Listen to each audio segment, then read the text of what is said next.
5 juin 1967. Il est 7h45 du matin. Sur le radar égyptien, tout semble calme, mais à moins de 50 mètres du sol, 183 avions israéliens volent vers le cœur de l'Égypte, dans un silence radio total. En 3 heures, allait-il changer l'histoire ?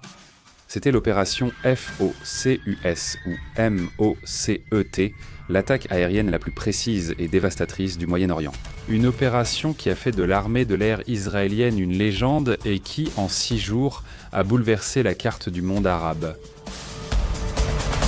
Israël, un jeune pays de moins de 20 ans, minuscule et entouré d'ennemis, comptait seulement 2,5 millions d'habitants. Au nord, la Syrie, à l'est, la Jordanie, au sud et à l'ouest, l'Égypte. Tous voulaient sa destruction. À la fin du mois de mai 1967, le président égyptien, Gamal Abdel Nasser, a mobilisé plus de 100 000 soldats vers la péninsule du Sinaï. Il a expulsé les forces de l'Organisation des Nations Unies et bloqué la Seine, le seul accès israélien à la mer Rouge. Cela a été considéré comme un acte de guerre.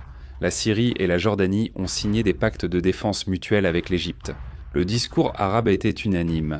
Israël devait disparaître, Nasser l'a dit publiquement. Notre objectif est la destruction de l'État d'Israël. L'Égypte disposait de 420 avions de combat, principalement des MiG-21 et MiG-19 fournis par l'Union soviétique. La Syrie en avait environ 120. La Jordanie environ 35. Israël ne disposait que de 197 appareils opérationnels, dont la moitié étaient des chasseurs de fabrication française. L'avantage numérique pour l'Union arabe était écrasant, mais à Tel Aviv, un groupe d'officiers préparait quelque chose qui compenserait positivement cette différence. La stratégie a été conçue par le général Mordechai Haoud, surnommé Moti, commandant de l'armée de l'air israélienne, avec son chef des opérations. Ezer Weizman, brillant stratège et ex-pilote de chasse.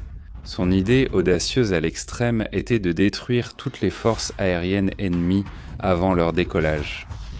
Le plan reposait sur une prémisse risquée. Le premier coup devait être total. Une fois lancé, il n'y aurait pas de retour en arrière.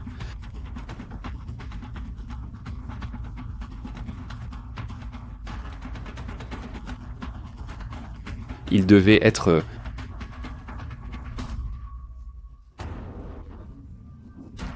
Le troisième coup devait être total.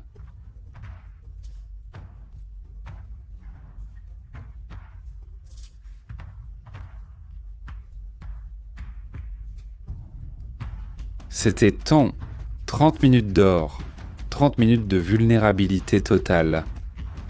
Pendant des mois, les pilotes israéliens se sont entraînés en secret à des vols en rase-motte au-dessus du désert du Negev, à des itinéraires d'approche simulés et à des exercices d'attaque à basse altitude. Chaque manœuvre était calculée à la seconde près. L'objectif était d'atteindre l'Égypte sans être détecté par le radar et d'attaquer avant même que les avions ennemis n'aient démarré dans leur moteur. L'opération s'appellerait Moquette, signifiant foyer en hébreu, et son exécution dépendrait de la synchronisation. La parfaite 5h45. Les pilotes israéliens sont appelés aux bases aériennes de Ramat David, Tel Nof, Hatzor et Rehoboth. Les commandants leur communiquent une seule phrase : l'heure est arrivée. À 7h10, la première vague décolle. 183 avions de combat Israël ne laissent que 12 appareils pour la défense nationale. Le reste, toute la force aérienne, part à l'attaque. Ils volent à moins de 30 mètres d'altitude, avec la mer Méditerranée à droite et le désert du Sinaï à gauche. Le silence est absolu. Le bruit des moteurs se confond avec le vent. Les radars égyptiens ne détectent rien. À 7h45, la première vague atteint sa cible. 11 bases aériennes égyptiennes, le delta du Nil et le Sinaï. Les Mirage 3C larguent des bombes conçues au Lédan pour créer des cratères profonds sur les pistes, impossibles à réparer rapidement. Immédiatement après, les Super Mystères et les ouragans attaquent les avions stationnés au sol. Les pilotes égyptiens, surpris, n'ont même pas le temps de s'enfuir. Certains essaient peu de décoller, mais les impacts sur les pistes les détruisent instantanément. Chaque attaque dure moins de 7 minutes, une coordination mathématique. Pendant qu'une paire bombarde, une autre couvre sa retraite. Le temps total au-dessus de l'objectif est de 4 à 5 minutes.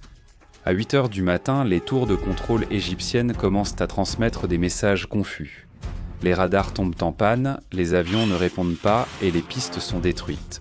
Le commandant en chef de l'armée de l'air égyptienne, le maréchal Sidki Mahamoud, croit qu'il s'agit d'un exercice militaire. Lorsqu'il comprend ce qui se passe, il est déjà trop tard. Les Israéliens retournent à leur base. Les mécaniciens travaillent comme un orchestre.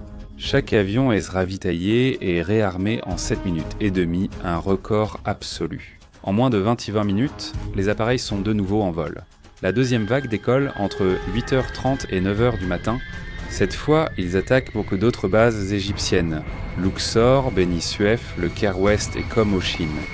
L'objectif, éliminer tout reste d'aviation opérationnelle. À 10h30 du matin, l'Égypte a perdu 293 avions. Israël 19. La troisième et la quatrième vague terminent le travail. Des dépôts de carburant, des radars, des centres de commandement et des hangars sont détruits. Les communications aériennes égyptiennes sont complètement paralysées. À 11h, l'armée égyptienne est aveugle, son aviation a été rayée de la carte. Le ministre de la Défense égyptien, Abdelakir Amer, paniqué, ordonne le retrait du Sinaï. La guerre terrestre n'a pas encore commencé et l'Égypte est déjà vaincue.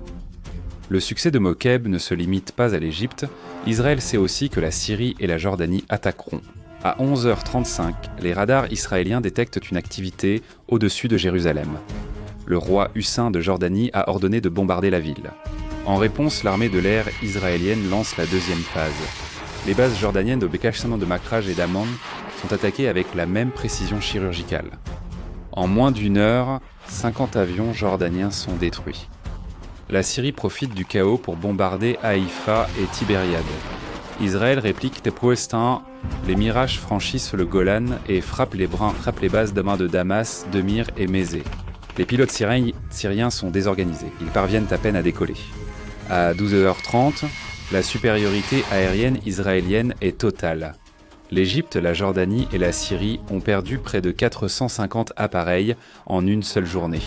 Israël maintient un contrôle absolu du ciel, avec moins de 30 pertes sur la carte stratégique. Le résultat est incroyable. Privées de couverture aérienne, les forces terrestres arabes sont exposées, chars, colonnes mécanisées et batteries antiaériennes sont détruits. Dans les jours suivants, avec une efficacité inédite, les pilotes israéliens rentrent épuisés. La plupart ont 22 ou 23 ans. L'un d'eux se souvient, chaque mission pouvait être la dernière. Nous étions conscients que si nous échouions, Israël disparaîtrait de la carte. À leur arrivée, les bases célèbrent en silence, sans cris ni hymne, juste un profond soulagement. Israël a survécu, du moins pour l'instant. Dans les heures qui suivent, la guerre sur terre s'intensifie. Avec la supériorité aérienne assurée, les forces israéliennes lancent des cendrons sur des offensives simultanées, dans le Sinaï contre l'armée égyptienne, en Judée et Samarie face à la Jordanie, au nord vers le Golan face à la Syrie. Le résultat est si rapide que le monde en reste paralysé. En 6 jours, Israël triple son territoire et contrôle des lieux bibliques qu'il n'avait pas foulés depuis près de 2000 ans. Mais tout a commencé avec ces 3 premières heures du matin du 5 juin. Les analystes militaires mondiaux sont restés stupéfaits.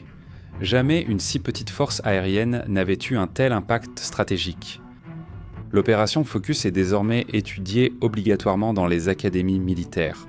Les États-Unis, la Grande-Bretagne et la France ont intégré ces principes dans leur manuel de combat aérien. Les clés, frapper en premier, frapper avec précision, frapper rapidement et conserver la capacité de répéter l'attaque avant que l'ennemi ne réagisse. Le succès dépendait aussi d'un système de commandement décentralisé. Chaque escadron avait une liberté tactique à l'intérieur d'un cadre stratégique rigide. Il n'y avait pas d'improvisation, mais il y avait de l'autonomie. Cela a permis de s'adapter en quelques secondes aux imprévus. Le coût humain est resté faible malgré tout. Au final, 19 pilotes sont morts ou portés disparus durant l'opération. Mais tous savaient que sa mission était un pari. Personne en Israël n'avait de plan B. Le 10 juin, 6 jours après l'attaque, la guerre s'achève. Israël émerge comme une puissance militaire dans la région, mais plus qu'une victoire territoriale, ce fut une leçon de survie nationale. L'opération Focus a démontré que l'ingéniosité et la précision peuvent vaincre la supériorité numérique, que l'information vaut plus que la taille de l'armée, que la maîtrise du ciel peut décider d'une guerre avant même qu'elle ne commence. En à peine 160 minutes, Israël a changé son destin. Un pays de quelques millions d'habitants a affronté 3 armées comptant des centaines de milliers de soldats et les a neutralisés depuis le ciel. L'opération Focus n'a pas été seulement une manœuvre militaire, c'était un avertissement pour le monde. À l'ère moderne, la guerre se gagne avant même que l'ennemi ne sache qu'elle a commencé. Israël avait une fois de plus démontré que sa plus grande arme n'était pas le nombre mais la détermination. Si cette histoire vous a marqué, abonnez-vous à la chaîne et laissez-moi votre avis. Estimez-vous qu'une telle opération serait envisageable aujourd'hui à l'ère des satellites, drones et intelligence artificielle ? On se retrouve dans le prochain épisode où nous explorerons une autre mission qui a marqué à jamais l'histoire d'Israël.